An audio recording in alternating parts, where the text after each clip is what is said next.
आप सल्लल्लाहु अलैहि वसल्लम ने फरमाया कि हराम का कोई जर्रा लुकमा कोई अंसर आपके जिस्म में किसी भी शक्ल में जाता है तो 40 दिन तक आपकी कोई दुआ कबूल नहीं होती। और हम दुआओं के सहारे चल रहे हैं। सर हम कितनी चीजें हैं डेली दवाइयों में हराम की डली हुई हैं खा रहे हैं और हम समझ रहे हैं कि शिफा भी मिलेगी।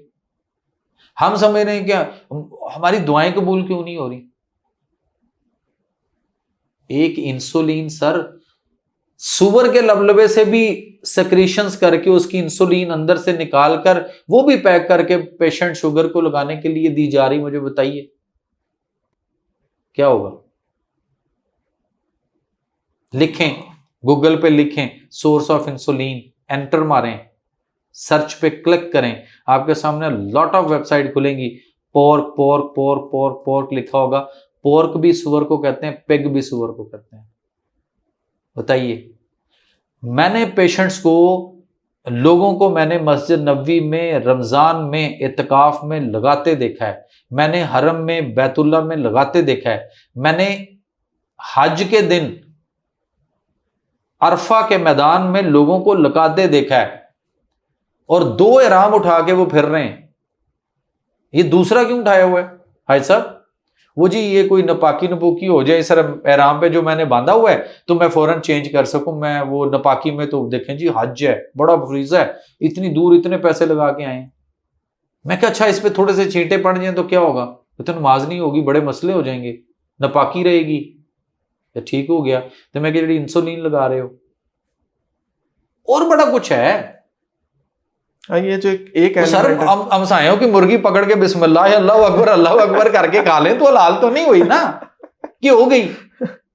या तो उसको पैसे दिए हैं या उसने गिफ्ट कर दिया या उसको बता के ली है तो फिर तो ठीक है। तो अगर उसको पता ही नहीं और हमने बिस्मिल्लाह अल्लाह अकबर कर लिया तो फिर क्या होगा, फिर तो हराम है। हराम बिल्कुल। इसी तरह से जो दूध की आपने बात की ना, अब दूध में पानी है तो गलत, लेकिन दूध में असल एक माफिया है जो ये चाहता है कि हम डब्बे के दूध तक रहें, जिसमें जस्टिस साकब निसार साहब एक साबित कर गए थे ना सुप्रीम कोर्ट में बैठकर। उन्होंने कहा लाओ इनको सारों को जरा पता तो करें। जब वो पता किया, बड़ी तहकीक हुई तो पता चला, उन्होंने कहा जी लिखें इस पे कि it's a T whitener not milk. ये दूध जैसा है, दूध नहीं है। उर्दू में भी लिखें। कितनों पे लिखा बताइए। अच्छा ये कौम हमारी जो है ये इस चीज से तो बिल्कुल ही नहीं, वो कहती है कोई बात नहीं, वो कहती है जी कितने लोग हैं जो गधा खा रहे हैं या गधा खिलाया गया लाहौरियों को, या जो एक प्रोपेगेंडा होता है। यकीन करें नहीं ऐसा, इतना नहीं है। उसकी वजह क्या है कि हम मुर्गी की तरफ आए। वो मुर्गी जो अपनी टांग पे खड़ी नहीं होती, वो मुर्गी जो अपनी मां नहीं बन सकती, वो मुर्गी जो अंडा नहीं दे सकती, वो मुर्गी जिसके बच्चे को आप और मैं घर में पालने की कोशिश करें तो 1 साल के बाद भी शहबाज भाई वो कितना वजन करेगी।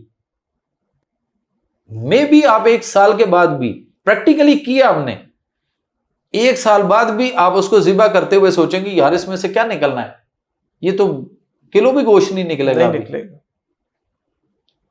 लेकिन वो आपकी इस वक्त 18 से 21 दिन में तैयार होके आ रही है मार्केट में और 1.5 से पौने 2 किलो की एवरेज के साथ कम। उसको स्टीरॉयड नहीं है, उसको कितना कुछ डाला जा रहा है। उसकी खुराक कभी चेक करें, उसके अंदर हराम के अनासर क्या है। हम फिर कह रहे हैं कि हमारी दुआएं कबूल नहीं होती। अल्लाह के नबी ने जब फरमा दिया ना मुसलमानों के लिए कि आपकी दुआएं कबूल इस कामों से नहीं होंगी, इन कामों से बाज आओ, इनसे दूर रहना है, ये नहीं करने, आपका अल्लाह नाराज हो जाएगा। वो यकीन करें, वो कुरान में उसके बारे में जो हमें मिलता है ना वो ये है कि अमर बिल मारूफ और नहीं अनिल मुनकर। तो जो वो हमारे मुखालिफ है ना यहूद नसारा, जिसके बारे में अल्लाह कुरान में क्या फरमा चुके हैं कि ये तुम्हारे खुले दुश्मन है, ये तुम्हारे कभी नेवर एवर कभी दोस्त नहीं बन सकते। तो अब बताइए कि हम उनकी बनी हुई चीजें, उनकी बातों के ऊपर हम पूरी अमल करते हैं और उन पे सारा कुछ है। और उन्होंने ढूंढा है कि इनका रब इनसे कैसे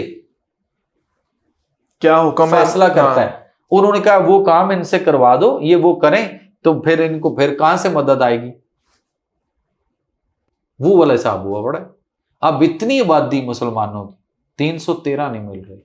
बिल्कुल। और यकीन करें, आज 313 मिल जाए ना मुझे और आपको, या वो 313 इकट्ठे हो जाएं अगर हैं, तो यकीन करें दुनिया आज भी फतह हो सकती है।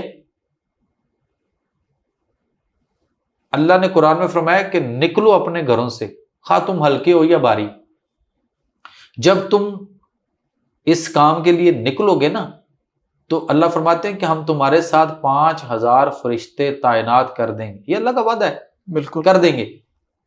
फिर अल्लाह फरमाते हैं फतह नुसरत तुम्हारे हाथ में है। बेशक। तो हम किस चीज पे बैठे हुए हैं? हमारे अपने अमाल ही नहीं है कि हम निकलें कैसे। हम रोटी कपड़ा मकान से निकले तो कुछ समझ आएगी ना। जिंदा तो कोई और है, मरे तो हम पड़े हैं।